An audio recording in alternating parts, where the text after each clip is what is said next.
जय हिंद दोस्तों, आपका स्वागत है आपके अपने YouTube channel civil with Shekhar पर।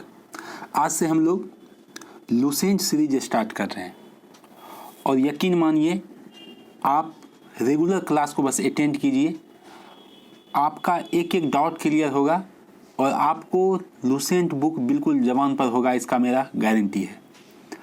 हम लोग बिना कोई समय गंवाए हुए शुरू करते हैं पॉलिटी का सेक्शन, जो कि स्टार्ट होगा भारत का संवैधानिक विकास से।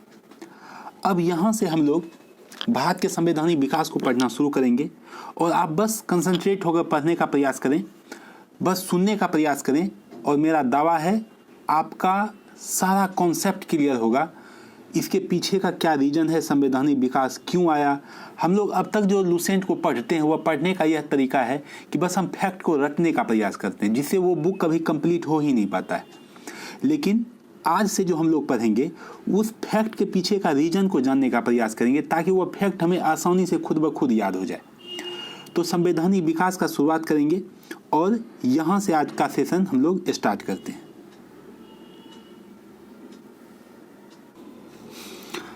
अब यहाँ पर आप स्क्रीन पर देख रहे होंगे भारत का संवैधानिक विकास को हमने दो पार्ट में तोड़ा है, एक 1857 के पहले और एक 1857 के बाद।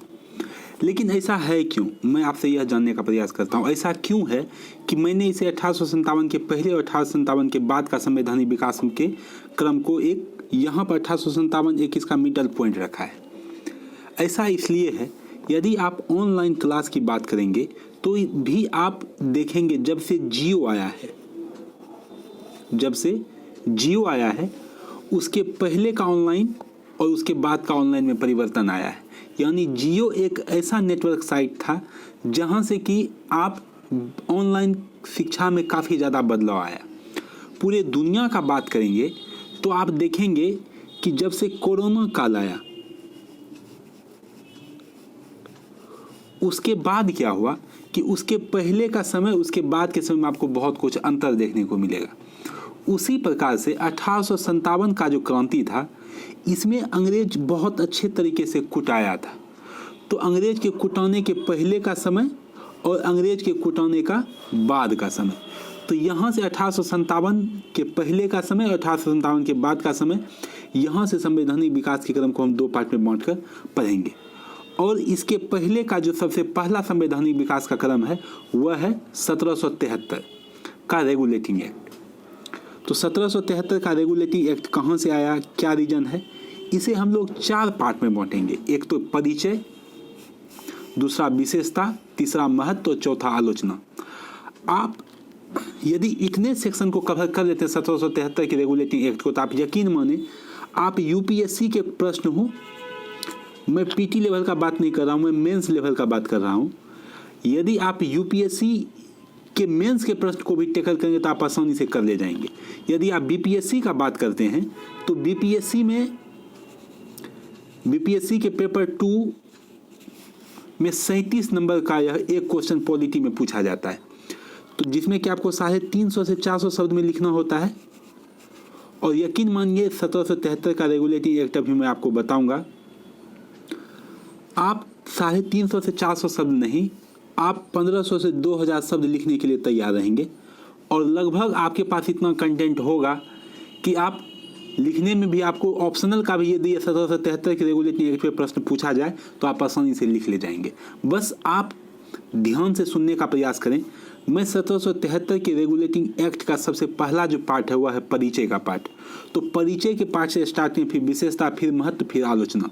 एक्चुअली महत्व और आलोचना का जो सेक्शन है, यह section mains point of view से इंपॉर्टेंट हो जाता है, लेकिन हम लोग यहाँ पर इस प्रकार से करेंगे ताकि पीटी प्रोस्पेक्ट से ही सारे पॉइंट क्लियर हो जाए। तो हम लोग परिचय के पार्ट को हम लोग यहाँ पर देखेंगे। थोड़ा सा मैं इनके साइज को कम कर लेता हूँ। परिचय,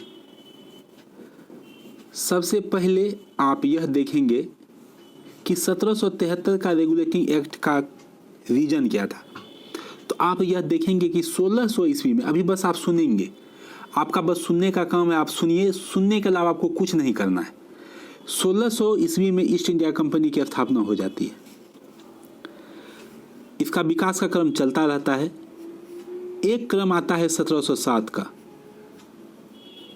1707 में औरंगजेब की मृत्यु हो जाती है। 1600 में स्थापना, 1707 में औरंगजेब की मृत्यु हो जाती है। इसके बाद क्या होता है कि मुगल काल यानी केंद्रीकृत प्रशासन जो था वह बिल्कुल कमजोर पड़ जाता है औरंगजेब की मृत्यु के बाद, क्योंकि औरंगजेब के जितने भी औलाद थे वह लायक औलाद नहीं थे, बिल्कुल नालायक औलाद थे, जिस कारण से वह केंद्रीय सत्ता को अपने रूप में ढाल नहीं पाए, सत्ता की ढाल को वह तेज नहीं कर पाए, सत्ता की चमक को बरकरार नहीं रख के पाए, जिस कारण मुगल सत्ता धीरे धीरे कमजोर होने लगी। 1707 के बाद का जो क्रम है उसके बाद आता है 23 जून 1757। डेट याद रखिएगा क्योंकि यहां से प्रश्न पूछे जाते हैं। 23 जून 1757 यह था प्लासी का युद्ध। प्लासी का युद्ध आप यह देखेंगे कि जब प्लासी का युद्ध होता है फिर उसी क्रम में एक डेट और आपको याद रखना है, वह है 22 अगस्त 1764।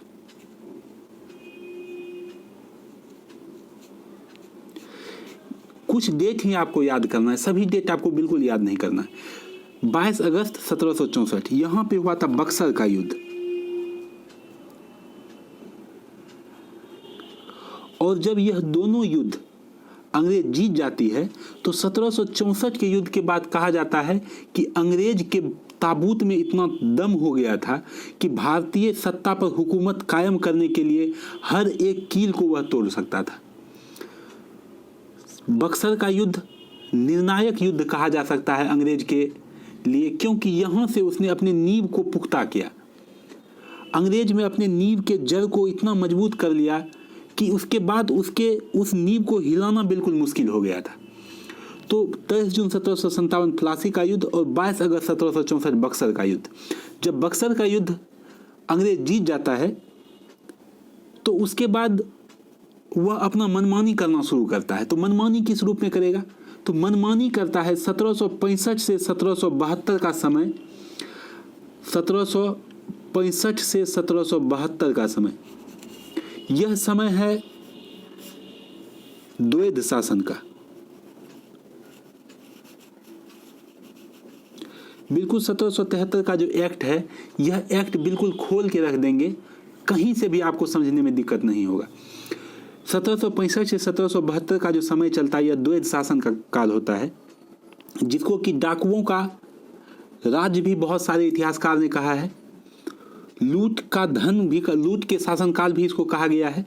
यानी पूर्ण रूप से भारत में लूट का कार्यक्रम स्टार्ट हो चुका था 1764 जैसे ही बक्सर का युद्ध समाप्त होता है उसके बाद। अब 1765 से जो 72 का युद्ध चला, 1765-72 का जो द्वैध शासन चला, इसमें कंपनी के जितने भी कर्मचारी थे वह कर्मचारी धन इतना लूट लिए कंपनी का, जो कंपनी को मिलना चाहिए तो वह कर्मचारी पूर्ण रूप से लूटना शुरू कर दिए। तो अब आप यह समझ सकते हैं कि हर एक कर्मचारी के पास, बिहारी भाषा में कहा जाता है ढग भर पैसा, सबके पास भरपूर पैसा था। आखिर वह पैसा जो उसके पास था, वह पैसा सब लूटा हुआ पैसा जो कंपनी के पास जाना चाहिए था, लेकिन कंपनी के पास बिल्कुल गया ही नहीं। अब आप यह हमें बताएंगे, जो पैसा कंपनी के पास जाना चाहिए था वह पैसा कंपनी के पास न जाकर के कर्मचारी के पास गया है, इससे कंपनी मजबूत होगा या कमजोर होगा? तो कंपनी यहां पे कमजोर हो जाएगी, कंपनी हो जाएगी कमजोर। अच्छा, जब कंपनी कमजोर होगी तो वह कंपनी अपने नींव को मजबूत करने के लिए, पुख्ता करने के लिए वह और कोई भी नियम लगाने का प्रयास करेगा या नहीं करेगा? तो आंसर यह है कि वह बिल्कुल वह नया नया नियम लाने का प्रयास करेगा। तो वह करता क्या है? वह ब्रिटिश क्राउन को इसके बारे में संज्ञान देता है कि जितने भी कर्मचारी थे वह कर्मचारी सभी धन लूट लिए हैं और हमें क्या करना, हमें, हमारी कंपनी जो है वह कमजोर होती जा रही है। तो उस समय के जो प्रधानमंत्री हैं इंग्लैंड के तत्कालिक प्रधानमंत्री, उसका नाम है लॉर्ड नॉर्थ। नाम फिर से देखिएगा, नाम है लॉर्ड नॉर्थ। तो ब्रिटिश क्राउन क्या करती है, एक गोपनीय संस्था बना देती है जो कि यह जानकारी प्राप्त करती है जो कंपनी के जो अधिकारी हैं यह जो बोल रहे हैं यह सही बात बोल रहे हैं या फिर नहीं बोल रहे हैं। तो लॉर्ड नॉर्थ के शासनकाल में क्या करते हैं, गोपनीय समिति बना देती है 1773, और वहां से जो अधिनियम आता है वह अधिनियम ही 1773 का रेगुलेटिंग एक्ट है। तो रेगुलेटिंग एक्ट ही क्यों नाम पड़ा, तो रेगुलेट करना, कंपनी के शासन को रेगुलेट करना था, इसलिए इसका नाम 1773 का रेगुलेटिंग एक्ट पड़ा। मुझे लगभग विश्वास है यदि आप अभी तक यहाँ तक सुन रहे होंगे तो इसका परिचय क्या है, इसका बेस क्या है, क्या ऐसा रीजन था, यहाँ तक आपको पता चल गया होगा कि कंपनी में बहुत सारा भ्रष्टाचार फैल गया है। तो अब यहाँ से 1773 का रेगुलेटिंग एक्ट स्टार्ट हो जाता है। तो 1773 का बेस यह था। अब यहाँ से इसके प्रावधान क्या क्या थे वह मैं आपको बताने का प्रयास करूँगा, बस आप सुनने का प्रयास करें। यकीन माने आपका बिल्कुल कॉन्सेप्ट क्लियर होगा, बिल्कुल क्रिस्टल क्लियर कॉन्सेप्ट होगा। कहीं से भी प्रश्न पूछा जाएगा तो आपसे बनेगा, और जो भी फैक्ट नहीं है आप कोशिश करेंगे वहीं पर बुक में ही आप उसे इंडिकेट कर लें, ताकि जब आप रिवीजन करें तो आपको रिवीजन करने में बहुत आसानी महसूस हो। और आपको वीडियो कैसा लग रहा है आप कमेंट सेक्शन में लिखकर बताएंगे, और आप हमें कमेंट सेक्शन में यह भी बताएंगे कि यह लेक्चर आपको कैसा लग रहा है, आगे का वीडियो मुझे डालना है या नहीं डालना है। तो चलिए अब हम इसके प्रावधान को सुनते हैं। तो 1773 का जो एक्ट है, इस एक्ट का मैंने आपको यह बताया कि भ्रष्टाचार भरपूर रूप से फैला हुआ है, तो भ्रष्टाचार को तो कम करना ही है।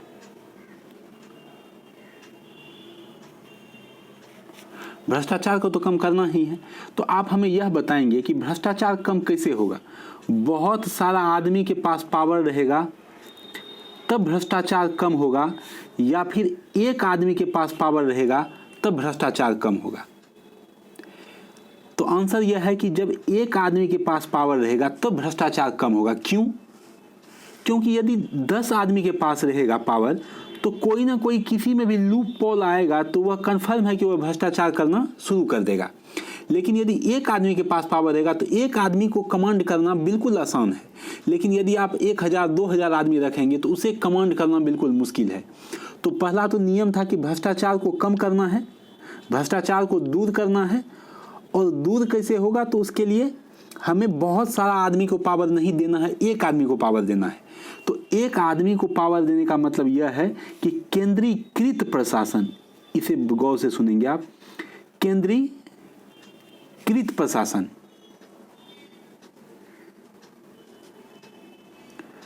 तो आपने 1773 के एक्ट में 2 पॉइंट पढ़ लिए हैं। एक तो भ्रष्टाचार को दूर करना है। तो भ्रष्टाचार दूर कैसे होगा, जब तक प्रशासन केंद्रीकृत नहीं होगा तब तक भ्रष्टाचार दूर नहीं होगा। तो 2 फैक्ट आपने अब तक पढ़ लिए हैं। पहला भ्रष्टाचार को दूर करना है, दूसरा केंद्रीकृत प्रशासन का नींव।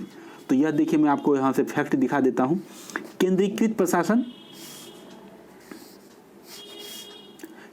प्रशासन कंपनी में व्याप्त भ्रष्टाचार और कुशासन को दूर करना, इसका मेन फैक्ट था। अब यहाँ से जो तीसरा फैक्ट आएगा वह फैक्ट मैं आपको यह बताना चाहता हूँ कि 3 प्रेसिडेंसी थे। एक तो मद्रास, दूसरा बंबई, तीसरा कोलकाता। मुझे आपसे यह पूछना है कि प्रेसिडेंसी जो थी 3 थी या इससे अधिक। आप यह जानने का प्रयास करें। यदि नहीं, आपके बुक में नहीं लिखा हुआ है तो वहीं पर इंडिकेट कर दें, क्योंकि प्रश्न का नेचर जैसे बदलेगा तो प्रश्न कुछ भी पूछे जा सकते हैं। तो आपका यदि बेसिक ठीक रहेगा तो आप यकीन मानिए आपको दिक्कत नहीं होगा। तो उस वक्त केवल 3 ही प्रेसिडेंसी थी, मद्रास, बंबई और कोलकाता। तो 1773 एक्ट के द्वारा यह क्या किया गया कि मद्रास, बंबई और कोलकाता जो प्रेसिडेंसी था, इस दोनों प्रेसिडेंसी को कलकत्ता के अधीन कर दिया गया। एक बार फिर से सुने, मद्रास और बंबई प्रेसिडेंसी को कोलकाता के अधीन कर दिया गया। अब मैं आपसे एक फैक्ट पूछना चाहता हूं जो कि आप अपने लाइफ में जरूर इसे देखे होंगे। अच्छा एक बात बताइए, किसी क्लास में बहुत सारे स्टूडेंट होते हैं, उस स्टूडेंट में एक को प्रमुख बनाया जाता है, उसके अंडर में पूरा क्लास रहता है, उस बच्चे के अंदर में, उसको क्या बोलते हैं? तो उसको मॉनिटर बोलते हैं, हाँ या ना? उसे यदि मॉनिटर बोलते हैं तो यह दो बच्चे को, एक बच्चे मतलब ये टोटल 3 बच्चे में एक बच्चे को हेड बनाया गया, तो इसका भी नाम बदलेगा कि नहीं बदलेगा? बिल्कुल बदलेगा। क्यों नहीं बदलेगा भाई? तो इसे भी क्या किया गया? बदल दिया गया। तो बदल के क्या नाम रख दिया गया? बदल के नाम इसका रख दिया गया गवर्नर। पहले चलता था, पहले गवर्नर चलता था, अब नाम बदल करके गवर्नर जनरल कर दिया गया। पहले गवर्नर था, नाम बदल करके गवर्नर जनरल कर दिया गया। क्यों कर दिया गया ये पता चल गया। आखिर 2 प्रेसिडेंसी का पावर अब एक में मिला दिया गया, कोलकाता को दे दिया गया। तो कोलकाता को स्पेशल पावर मिला तो उसको स्पेशल नाम भी मिलेगा। तो नाम पहले गवर्नर था, तब उसको गवर्नर जनरल कहा जाने लगा। तो मैंने आपको तीसरा फैक्ट रटाया है, तीसरा फैक्ट समझाया है। पहला था केंद्रीकृत प्रशासन का नींव। क्यों भाई? क्योंकि भ्रष्टाचार को दूर करना था। और तीसरा फैक्ट, मद्रास और बंबई प्रेसिडेंसी को कोलकाता प्रेसिडेंसी के अधीन कर दिया गया। केंद्रीकृत प्रशासन का नींव, कंपनी में व्याप्त भ्रष्टाचार और कुशासन को दूर करना, मद्रास और बंबई प्रेसिडेंसी को कोलकाता प्रेसिडेंसी के अधीन कर दिया गया। अब जब इसको अधीन कर दिया गया तो कलकत्ता प्रेसिडेंसी वाले को कुछ तो स्पेशल नाम दिया जाएगा। तो उसका नाम क्या रखा गया? बंगाल के गवर्नर जनरल को, बंगाल के गवर्नर को गवर्नर जनरल कहा जाने लगा। ये देखेंगे आप, बंगाल के गवर्नर जनरल को, बंगाल के गवर्नर को बंगाल का गवर्नर जनरल कहलाना प्रारंभ हो गया। तो केंद्रीकृत प्रशासन का नींव हो गया। क्यों पड़ा? क्योंकि भ्रष्टाचार और कुशासन को दूर करना था। मद्रास और बंबई प्रेसिडेंसी को कोलकाता प्रेसिडेंसी के अधीन किया गया। अब अधीन करेंगे तो स्पेशल नाम तो रखना ही है, तो गवर्नर से गवर्नर जनरल नाम रखा जाने लगा। मुझे उम्मीद है कि यह फैक्ट आपको याद हो गया होगा अभी तक। अब आपको मैं यहीं पे बतला देना चाहता हूं, जो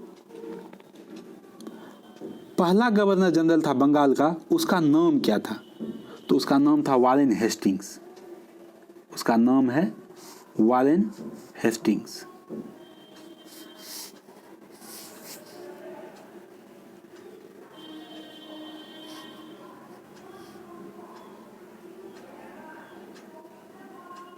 वारेन हेस्टिंग्स।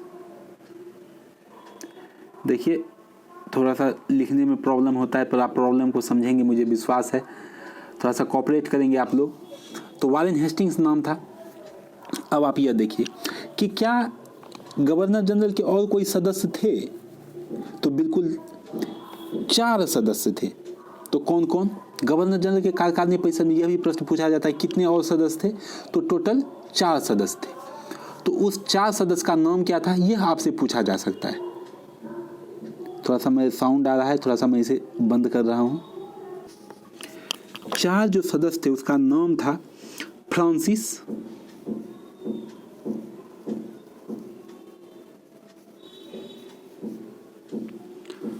मॉनसन, बारबेल और क्लेवरिंग। एक्चुअली यूपीएससी में एक बार यह प्रश्न पूछा गया है, निम्न में से कौन सा सदस्य गवर्नर जनरल के साथ अच्छे संबंध नहीं थे? तो वह था फ्रांसिस। आप याद रखेंगे, हो सकता है प्रश्न वहां पूछा है तो यहां भी पूछा जा सकता है। लेकिन मेरा प्रश्न आपसे यह है कि क्या ये जो 4 सदस्य थे, यह 4 सदस्य का कार्यकाल कितना था? ऑप्शन में दे देता हूं, 4 साल, 5 साल, 1 साल, 6 साल। ये 4 ऑप्शन हैं। 4 साल, 5 साल, 1 साल, 6 साल। तो इसके जो कार्यकाल थे सदस्य के वह 5 साल कार्यकाल थे। तो इसे हटाता कौन था? तो हटाता तो क्राउन था, लेकिन इसके लिए तो कोई ना कोई तो क्राउन तक संदेश पहुंचाता होगा। तो संदेश पहुंचाता था निर्देशक बोर्ड, जिसको कोर्ट ऑफ डायरेक्टर कहते थे। सदस्य को हटाने का सिफारिश कोर्ट ऑफ डायरेक्टर करता था। किससे करता था? तो वह क्राउन से करता था। क्राउन उस पर निर्णय लेता था, फिर उस 4 सदस्य को हटा दिया जाता था।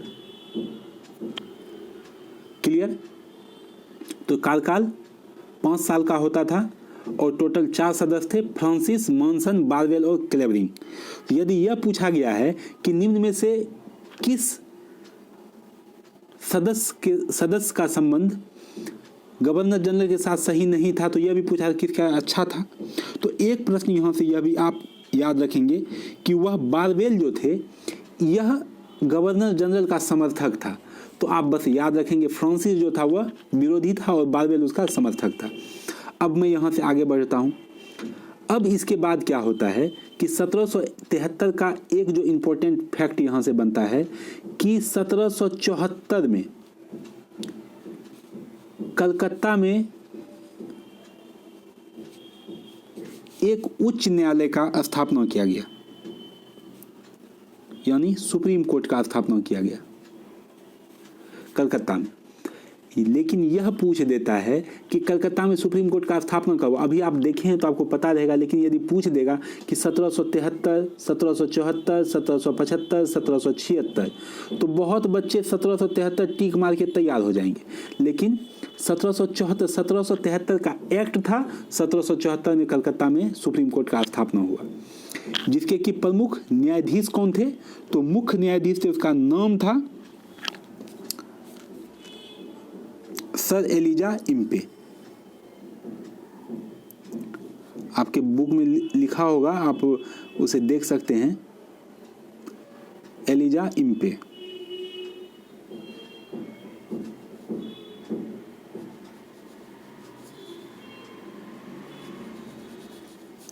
लेकिन इसके 3 और सदस्य थे। एक था हाइड,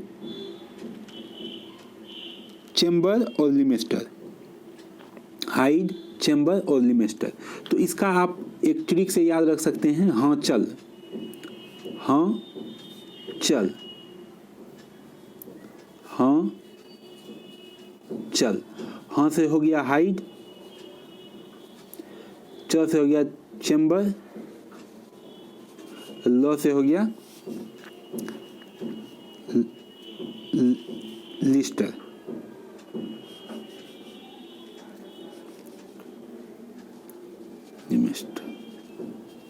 हाइड, चेम्बर और लिमेस्टर।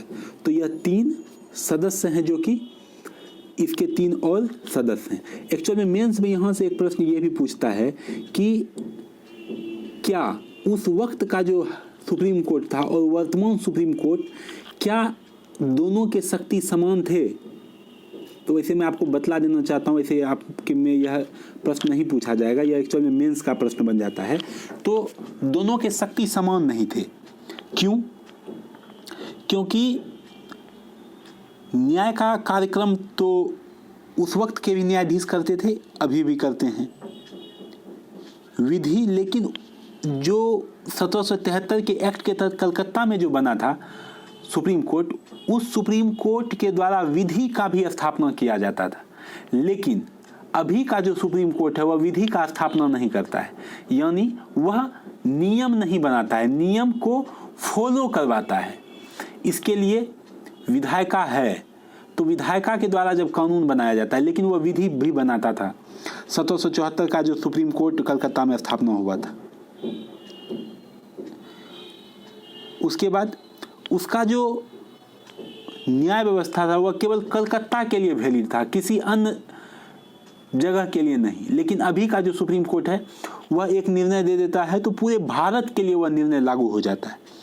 तो इस प्रकार के दोनों में कॉन्ट्राडिक्शन है। इसे आप मेंस प्रोस्पेक्टस से जब आप पढ़ेंगे तो आपको यह पता लगेगा। तो यह थे, तो इसका मतलब यहाँ से आपको एक फैक्ट और मिलेगा कि 1774 में कलकत्ता में उच्च न्यायालय का स्थापना हो जाता है।